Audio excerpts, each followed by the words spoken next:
Hello everyone, how are you? Once again welcome back to my channel Kids English Connection। तो last video में हमने bio के topic cell को cover किया and आज मैं फिजिक्स के एक बहुत ही इंटरेस्टिंग टॉपिक के साथ आई हूँ, that is force and laws of motion. Yes guys, इस वीडियो में हम पढ़ेंगे व्हाट इज फोर्स, फोर्स की इफेक्ट क्या है, फोर्स क्या क्या करता है and what are the types of force and हमारे डेली लाइफ में फोर्स के क्या यूजेस हैं एंड हम लॉज ऑफ मोशन भी पढ़ेंगे। यस गाइस, मोशन मीन्स जो बॉडी मूवमेंट में है in comparison to its surroundings. तो हो सकता है ये चैप्टर थोड़ा सा इलेबोरेट हो सकता है ये पार्ट बाय पार्ट हो। पार्ट 1 जो कि आज है इसमें हम फोर्स पढ़ेंगे, पार्ट 2 में हम फर्स्ट लॉ ऑफ मोशन पढ़ेंगे, पार्ट 3 में हम सेकंड लॉ ऑफ मोशन पढ़ेंगे एंड पार्ट 4 में हम थर्ड लॉ ऑफ मोशन पढ़ेंगे। ओके, तो ये चैप्टर इलेबोरेट तो होगा बट चिंता करने की कोई बात नहीं है, it will be very very interesting and you will have fun. So watch this video till the end and let's get started with our topic force and laws of motion. Force. What is force? Body को motion में लाने के लिए जो external agent चाहिए उसका नाम है फोर्स। यस गाइस, क्लास 6, 7, 8 में आप फोर्स की डेफिनेशन पुश एंड पुल पढ़ते आ रहे हैं, है ना।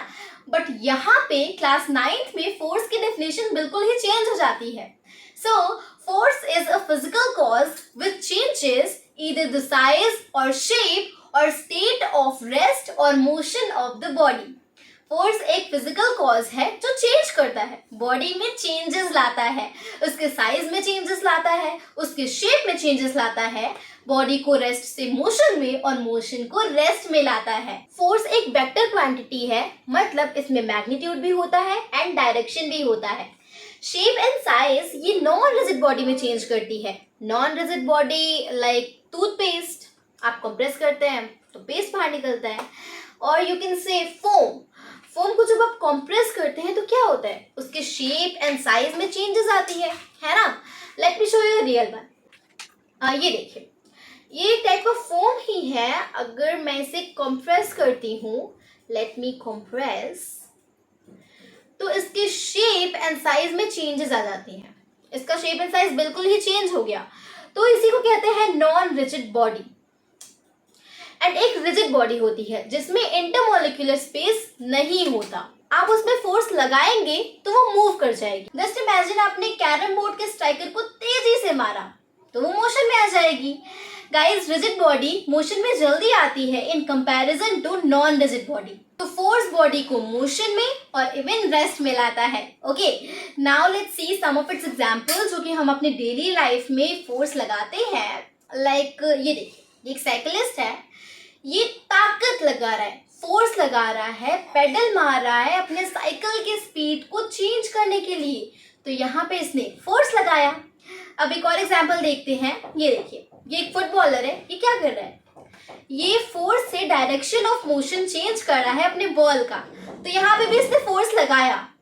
अब बहुत सारे ऐसे एग्जाम्पल्स हैं, अगर मैं आपको एग्जाम्पल्स देने लगूँ तो पूरे दिन निकल जाएंगे, लेकिन एग्जाम्पल्स नहीं खत्म होने वाले हैं। यस गाइस, क्योंकि सुबह उठने से रात को सोने तक जितने काम भी आप करते हैं सब चीज़ों के लिए फोर्स अप्लाई करनी ही पड़ती है। यस गाइस, आप सुबह उठते हैं उसके लिए आपको फोर्स लगाना पड़ता है, आंखें खोलते हैं उसके लिए आपको फोर्स लगाना पड़ता है, मोबाइल देखते हैं उसके लिए आपको फोर्स लगाना पड़ता है, मतलब एवरीथिंग, सब चीजों के लिए आपको फोर्स अप्लाई करना ही पड़ता है। Yes guys, now let's move ahead and अब देखते हैं what are the types of force, what are its types. ये फोर्स कितने टाइप्स के होते हैं? तो फोर्स बेसिकली 2 टाइप्स के होते हैं, contact force, non contact force, छूके बिना छुए। तो पहले कॉन्टैक्ट फोर्स देखते हैं। The force which acts on the body when they are in physical contact and they are called contact force.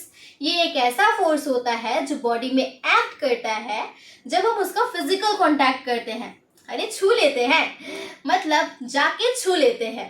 Physical contact means होता है टच करना।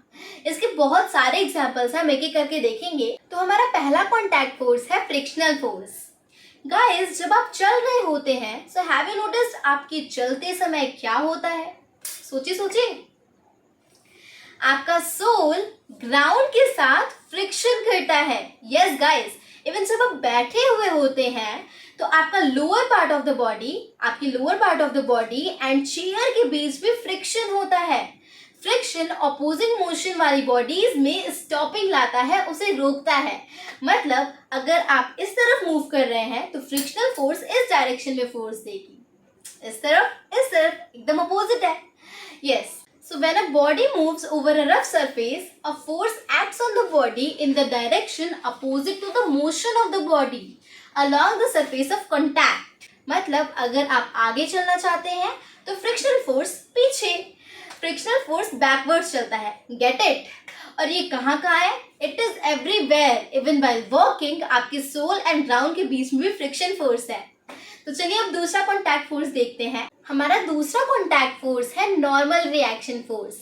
नॉर्मल मीन्स जब आप किसी बॉडी में परपेंडिकुलर फोर्स लगाते हैं तो उसे नॉर्मल कहते हैं। एंड रिएक्शन, क्योंकि वो एक्शन के बाद होता है इसलिए दैट इज कॉल्ड रिएक्शन। अब लाइक ये एक ऑब्जेक्ट है, मैंने क्यूब लिया है, आप कोई भी ऑब्जेक्ट ले सकते हैं, मैंने इसे अपने हैंड में रखा है। अब इस ऑब्जेक्ट का कुछ वेट होता है, जो इसका वेट होता है वो हमारे हैंड को नीचे ले जाना चाहता है, डाउनवर्ड्स ले जाना चाहता है। बट हमारा जो हैंड है, हमारे हैंड के फोर्स से हम इसे अपवर्ड्स ले जाना चाहते हैं। इस क्यूब का वेट डाउनवर्ड्स ले जाना चाहता है एंड हमारे हैंड के फोर्स से हम इसे अपवर्ड्स ले जाना चाहते हैं, उतने ही फोर्स से। Guys, I want to show you one more example. Let's see, ये नोटबुक है, इसका भी कुछ वेट है। ओके, तो ये टेबल है, तो ये जो नोटबुक का वेट है ये डाउनवर्ड एक्ट कर रहा है। बट ये जो टेबल है ये इक्वल अमाउंट का फोर्स, जितना फोर्स नोटबुक लगा रही है उतना ही टेबल अपवर्ड एक्ट कर रही है, उतना ही फोर्स टेबल अपवर्ड एक्ट कर रही है। नोटबुक ने डाउनवर्ड फोर्स एक्ट किया है एंड टेबल ने इक्वल अमाउंट का फोर्स अपवर्ड एक्ट किया है। अब ये जो फोर्स टेबल लगा रही है ये इसका बैलेंस फोर्स है और इसी को हम नॉर्मल रिएक्शन फोर्स बोलते हैं। And I am very sure ये एग्जांपल आपके बुक में भी दिया होगा। आइए एक बार डेफिनेशन से समझते हैं। When a body is placed on the surface, a body exerts a force equal to its weight in the downward direction on the surface. However, the body does not move or fall because the surface also exerts equal and opposite force in it. जैसे कि मैंने आपको example में बताया, and example हमने पहले ही दे दिया है, क्यूब वाला एंड बुक वाला, वो आपके बुक में भी है। Now let's move to the third contact force and that is tension force. Guys, ये वो वाला टेंशन नहीं है जो आप अपनी पढ़ाई को लेकर करते हैं, दिस इज अनदर टेंशन। चलिए इस टेंशन के बारे में समझते हैं।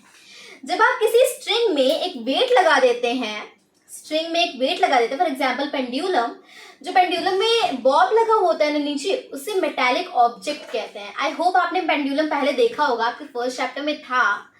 तो जो वो बॉब होता है ना, बॉब का वेट होता है वो स्ट्रिंग को डाउनवर्ड पुल करता है। बट जो स्ट्रिंग है वो डाउनवर्ड तो आने वाला है नहीं, इतनी आसानी से तो नहीं आएगा ना, उसमें भी एक अपवर्ड फोर्स लगा हुआ होता है और वो फोर्स इक्वल अमाउंट का रहता है। यस गाइस, जितना फोर्स डाउनवर्ड्स था उतना ही अपवर्ड फोर्स रोक रहा है अपनी पोजीशन पे। तो ये जो अपवर्ड फोर्स रोक रहा होता है ना, जो फोर्स रोक रही है उसी को हम कहते हैं टेंशन फोर्स, उसी का नाम है tension force. So I hope you get it. हम एक और एग्जांपल आपको देंगे। Guys, let me explain with one more example. आप टग ऑफ वार तो खेलते ही होंगे। टग ऑफ वार में क्या होता है, कुछ लोग इस साइड होते हैं, कुछ लोग इस साइड होते हैं। तो दोनों साइड के लोग रोप को पुल कर रहे होते हैं, बीच में रस्सी होती है उसे लोग पुल कर रहे होते हैं। इस साइड के लोग भी पुल कर रहे होते हैं रस्सी को, इस साइड के लोग भी रस्सी को खींच रहे होते हैं। ठीक है, तो जो रस्सी है ना वो एकदम से टाइट हो जाती है, एकदम से स्ट्रेच्ड हो जाती है, स्ट्रेट हो जाती है। तो जो फोर्स है जो रस्सी को टाइट कर रही है, स्ट्रेच कर रही है, उस फोर्स का नाम है टेंशन फोर्स। रस्सी में एक टेंशन डेवलप हो जाती है और उसी फोर्स का नाम है टेंशन फोर्स। गाइस, चलिए एक बार डेफिनेशन से समझते हैं।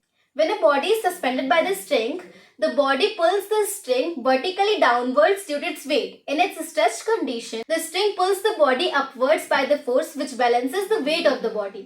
Guys, चलिए चौथा कॉन्टैक्ट फोर्स पढ़ते हैं, that is restoring force. ये फोर्स सिर्फ और सिर्फ स्प्रिंग के केस में ही अप्लाई होता है। जिसके पहले वाला टेंशन फोर्स था वो स्प्रिंग के केस में अप्लाई होता है, ये स्प्रिंग के केस में अप्लाई होता है। ओके, तो इमेजिन करिए कि स्प्रिंग है, उसका जो पहला एंड है, पहला साइड का एंड है वो फिक्स्ड है एंड दूसरे साइड के एंड को हमने होल्ड कर रखा है। पहला फिक्स्ड है, दूसरे साइड के एंड को हमने होल्ड कर रखा है। अब उसे आपको क्या करना है, पुल करना है और तेजी से छोड़ देना है। आपको पुल करना है, स्प्रिंग को पुल करना है और छोड़ देना है। क्या होता है उसमें, पहले तो स्प्रिंग तेजी से बाउंस बैक करेगी, फिर वापस से वो रीस्टोर होके अपने शेप पे आ जाएगी। तो यही होता है restoring force. I am very sure कि ये आपने रबर बैंड के साथ किया होगा एंड आपको लग भी गया होगा, है ना। The spring has a tendency to return to its original form. Similarly when one end of a spring is kept fixed, the spring is found to exert a force at its other end, which is directly proportional to the displacement, and the force exerted is in a direction and the opposite to the direction of displacement. This force is called restoring force. Elastic या spring material में ऐसा होता है. Okay, I hope you get it. Now let's move to the fifth contact force, and that is collision force. तो हमारा पांचवा and आखिरी contact force है collision force. जब दो बॉडीज टकराती हैं तो वो कोलिजन फोर्स होता है। आपने कोई एक्सीडेंट देखा होगा, एक्सीडेंट में क्या होता है, दो बॉडीज टकराती हैं, टकराने के बाद वो गिर जाती हैं। यस गाइस, तो जब दो बॉडीज मोशन में है, उनके अंदर है एनर्जी, उनके अंदर है फोर्स। जब वो टकराती हैं तो वो साइडवर्ड्स या बैकवर्ड्स गिर जाती हैं एंड उसी को हम कहते हैं collision force. When two bodies collide, they push each other. As a result, an equal and opposite force act on each body. So, bodies move away each other after collision. Collision के बाद bodies move away हो जाती हैं और इसी को हम collision force बोलते हैं। ओके, तो गाइस आपने ध्यान दिया, अब तक हमने जितने भी फोर्स पढ़े, जितने भी हम फोर्स पढ़ते आ रहे हैं, सारे भी बॉडी फिजिकल कांटेक्ट कर रही है। बट जो अब हम फोर्सेस डिस्कस करने जा रहे हैं उसमें बॉडी फिजिकल कांटेक्ट नहीं करेगी। बॉडी को फिजिकल कांटेक्ट करने की कोई जरूरत नहीं है इन फोर्सेस में, and that's why the name is non contact force. हमारा फर्स्ट नॉन कांटेक्ट फोर्स है ग्रेविटेशनल फोर्स। ऐसे हमारा पहला नॉन कांटेक्ट फोर्स है ग्रेविटेशनल फोर्स। आप पेन छोड़ के देख लीजिए या फिर कॉइन उछाल के देख लीजिए। जब आप कॉइन उछालते हैं तो क्या होता है, कॉइन कुछ हाइट तक जाती है फिर वापस से नीचे आ जाती है। This is gravitational force. ये जो पुल टुवर्ड्स द अर्थ ऑब्जेक्ट आ रहे हैं ये है। अब क्वेश्चन ये अराइज होता है, क्या ये ग्रेविटेशनल फोर्स सिर्फ अर्थ में ही है? बिल्कुल भी नहीं, ये ग्रेविटेशनल फोर्स पूरे यूनिवर्स में है। यस गाइस, एक यूनिवर्सल लॉ है, ये सिर्फ अर्थ में नहीं है, पूरे यूनिवर्स में है। In the universe, each particles attract another particles due to its mass. The force of attraction between particles is called gravitational force. Gravitational force को हिंदी में हम गुरुत्वाकर्षण बल बोलते हैं। Means जो इसका नेचर है ना वो ऑलवेज अट्रैक्टिव रहता है। एक मास दूसरे मास को ऑलवेज अट्रैक्ट करता है। डू रिमेम्बर दिस कि जो हम अर्थ में फोर्स फील कर रहे हैं this is not gravitational force. ये जो हम कॉइन उछालते हैं या फिर पेन छोड़ते हैं ये ग्रेविटेशनल फोर्स की वजह से बिल्कुल भी नहीं होता है। इसका एक स्पेशल नेम है, जो हम अर्थ में फोर्स फील करते हैं उसका एक स्पेशल नेम है, that is force of gravity. Yes guys, जो हम पूरे यूनिवर्स में फोर्स फील कर रहे हैं that is gravitational force, but जो हम अर्थ में फोर्स फील कर रहे हैं this is force of gravity. दोनों में डिफरेंस है। ओके, तो यूनिवर्स में अगर कहेंगे तो ग्रेविटेशनल फोर्स होगा एंड अगर अर्थ में कहेंगे तो फोर्स ऑफ ग्रेविटी होगा। कोई भी पैराशूट या प्लेन आसमान से नीचे ही आती है और यही है gravitational force. I hope you get it. Now let's move to the next non-contact force. Now let's come to the next non-contact force and that is electrostatic force. ये फोर्स बेसिकली इलेक्ट्रिक चार्ज की वजह से ही exist करता है। आपने notice किया होगा जब आप कॉम करते हैं तो उसमें आपका बाल चिपकता है कभी कभी, तो आपको क्या करना है, पीस ऑफ पेपर लेना है एंड जिससे आपने कॉम किया है उसी कॉम को पीस ऑफ पेपर के पास मिलाना है। पीस ऑफ पेपर के पास में आपने कॉम लाया तो आपको दिखेगा कि जो पीस ऑफ पेपर है ना वो कॉम में स्टिक हो जाता है, आपके कॉम में पीस ऑफ पेपर चिपक जाता है। यस गाइस, इसके पीछे का रीजन ये है कि दोनों बॉडीज में चार्ज डेवलप हो जाती है, कॉम में भी और पीस ऑफ पेपर में भी चार्ज डेवलप हो जाती है, एक नेगेटिव चार्ज एक पॉजिटिव चार्ज। तो चार्ज बॉडीज अनलाइक चार्जेस को अट्रैक्ट करती है वाइल लाइक चार्जेस को रिपेल करती हैं। एंड ये ध्यान रखिएगा कि ये सिर्फ चार्ज बॉडी पे ही अप्लाई होता है। Two like charges repel each other while two unlike charges attract each other. The force between the charge is called the electrostatic force. I hope you get it. Now let's move to the last topic of this video and last non-contact force, that is magnetic force. Guys, आपने magnet तो use किया ही होगा, है ना? आपके earphone में भी magnet लगा हुआ है। यस गाइस, जिससे आप मेरी वीडियो सुन रहे हैं उसमें भी मैग्नेट लगा हुआ है। इवन आपके रेफ्रिजरेटर उसमें भी मैग्नेट लगा हुआ है, तभी तो वो बंद हो जाता है क्योंकि उसमें मैग्नेट लगा हुआ है। तो two like magnetic poles repel each other while two unlike magnetic poles attract each other. The force between magnetic poles is called magnetic force. अब मैग्नेट एक ऐसा मटेरियल होता है ना जो आयन या आयन से बने फेरिक पार्टिकल्स को अट्रैक्ट करता है। यस गाइस, यहाँ पे आयन आप उस केमिस्ट्री वाले आयन से मत रिलेट करिएगा, ये आयन दूसरा है IRON। आयन को, इस आयरन को हम आयन प्रोनाउंस करते हैं, आयरन बिल्कुल भी नहीं प्रोनाउंस करते, इसे हम आयन प्रोनाउंस करते हैं। एक ऐसा मटेरियल है जो आयन या आयन से बने फेरिक पार्टिकल्स को अट्रैक्ट करता है। और रूल इसमें भी सेम है, अगर दो लाइक मैग्नेटिक पोल्स रहेंगे तो रिपेल हो जाएंगे, while two unlike magnetic poles रहेंगे तो वो अट्रैक्ट हो जाएंगे। Okay, that's it guys, I hope you all get it, contact and non-contact force. अगर आपको अभी भी डाउट है you can ask me in the comments. आप कमेंट में मुझसे कोई भी क्वेश्चन पूछ सकते हैं, जैसा कि हमने आपको स्टार्टिंग के वीडियो में ही बताया था कि ये चैप्टर पार्ट बाय पार्ट होगा। पार्ट 1 में आज फिनिश कर रही हूँ, अभी फिनिश कर रही हूँ। पार्ट 2 में आप फर्स्ट लॉ ऑफ मोशन पढ़ेंगे, पार्ट 3 में आप सेकेंड लॉ ऑफ मोशन पढ़ेंगे एंड पार्ट 4 में आप थर्ड लॉ ऑफ मोशन पढ़ेंगे। तो ये पार्ट बेसिकली, ये चैप्टर बेसिकली 4th पार्ट तक जाएगा इन माई पॉइंट ऑफ व्यू। अगर पार्ट 5 तक जाता है तो आप हम देख लेंगे, ठीक है।